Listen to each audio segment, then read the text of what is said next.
The sun baked the limestone walls of the new mission, its fresh plaster still white against the scrubland. Bells hung silent in the unfinished tower, waiting for a community that had not yet arrived. In the spring of 1758, the San Sabá mission stood as Spain's northernmost outpost in Texas, a fragile symbol of ambition and faith planted in Comanche country. The priests who lived there prayed it would become a home for the Apache they sought to convert, a place of peace in a land of blood. Instead, it became the site of one of the bloodiest frontier massacres in Spanish colonial history. For decades, Spain had watched nervously as French traders pressed west from Louisiana, offering guns to the tribes of the Great Plains. The Spanish crown feared that alliances would tilt against them, leaving their scattered missions exposed.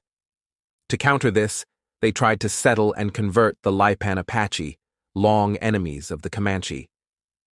The idea was simple on paper: plant a mission deep in Apache territory, gather the Lipan under Christian teaching, and use their alliance as a buffer against hostile tribes. But the land they chose, the banks of the San Sabá River, far north of San Antonio, was Comanche domain, and the Comanche did not take kindly to Spanish incursions. The priests who volunteered for the assignment understood the danger. Father Alonso Giraldo de Terreros, a Franciscan from Mexico City, was appointed as the mission's leader. Alongside him came Father José de Santiesteban, younger and full of zeal. They were joined by soldiers from the presidio San Luis de las Amarillas, a nearby fort built to shield the mission from attack. The garrison was commanded by Captain Diego Ortiz Parilla, a veteran of frontier wars. Together, the priests and soldiers erected a modest church, huts, and corrals, but their intended flock never appeared. The Lipan Apache came only in small, hesitant groups, suspicious of Spanish promises and fearful of Comanche reprisals. The Comanche watched closely. To them, the mission was not a sanctuary, but an act of provocation. The Lipan were their sworn enemies, and Spain's attempt to arm and protect them threatened the balance of power. Word spread quickly among the Comanche bands, and emissaries rode to allied tribes, the Tonkawa, the Wichita, the Hasinai, calling them to join in retribution. Across the plains, war parties gathered. By early March, more than 2,000 warriors converged near the San Sabá River, united in purpose: destroy the mission and drive the Spaniards from their land. On the morning of March 16, 1758, riders appeared on the horizon. At first they came in small groups, painted and armed, circling just beyond musket range. Then their numbers swelled. From behind hills and tree lines, warriors poured into view, Comanche horsemen by the hundreds, joined by allies who came on foot, their faces daubed in red and black. Drums beat, arrows clattered in quivers, lances glittered in the sun. The priests stood at the mission's entrance and watched the storm assemble. The attack fell like thunder. War cries split the air as mounted warriors surged forward, firing arrows in volleys that arced over the mission walls. Settlers scrambled to drag children and supplies into the church, while soldiers fired muskets from loopholes. Smoke thickened as thatch roofs caught fire. The defenders were outnumbered by more than 20 to 1. Musket balls dropped horses but did little to stem the tide. The Comanche pressed closer, setting fire to huts, cutting down anyone who fled. Inside the mission, Father Terreros clutched his crucifix, praying aloud as arrows thudded into the doors.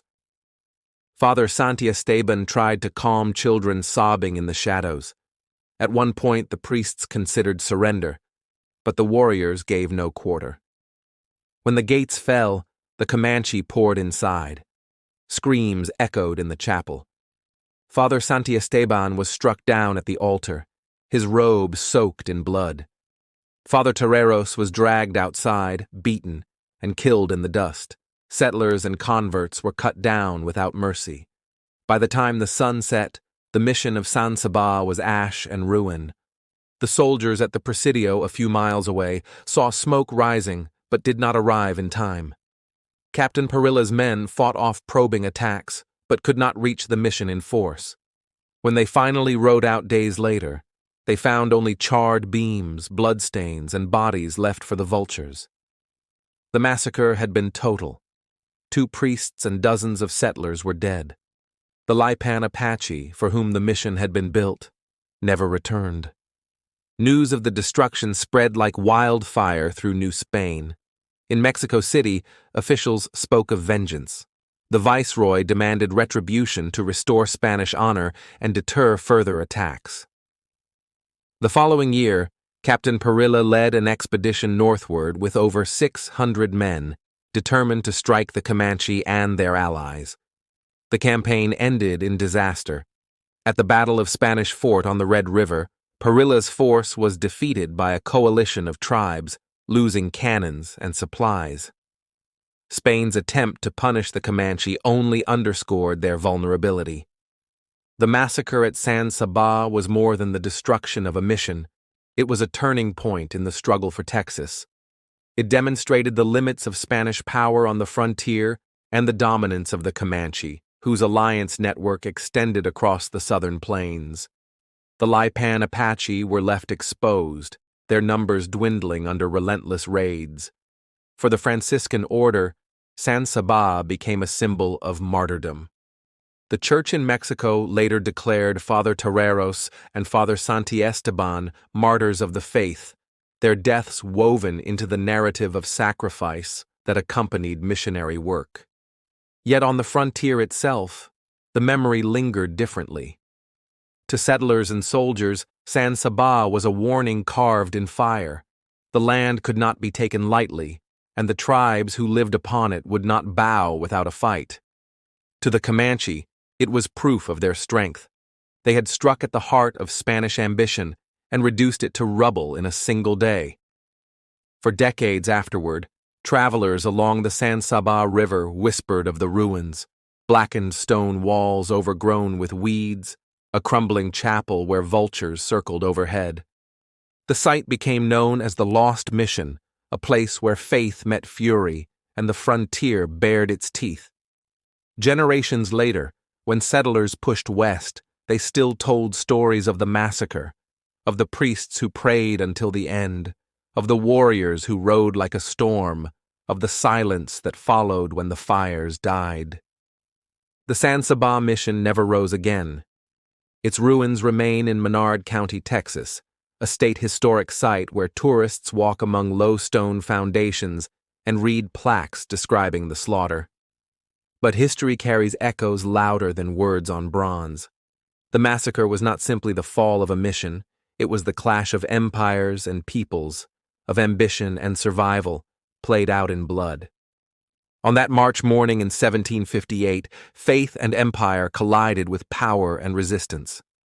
The bells of San Sabá never rang for converts, never summoned the Apache to worship. They tolled only in memory, marking a place where prayers rose into smoke and the frontier chose its own master. Thank you for listening to Deserted Trails. Subscribe for more forgotten stories from the old frontier.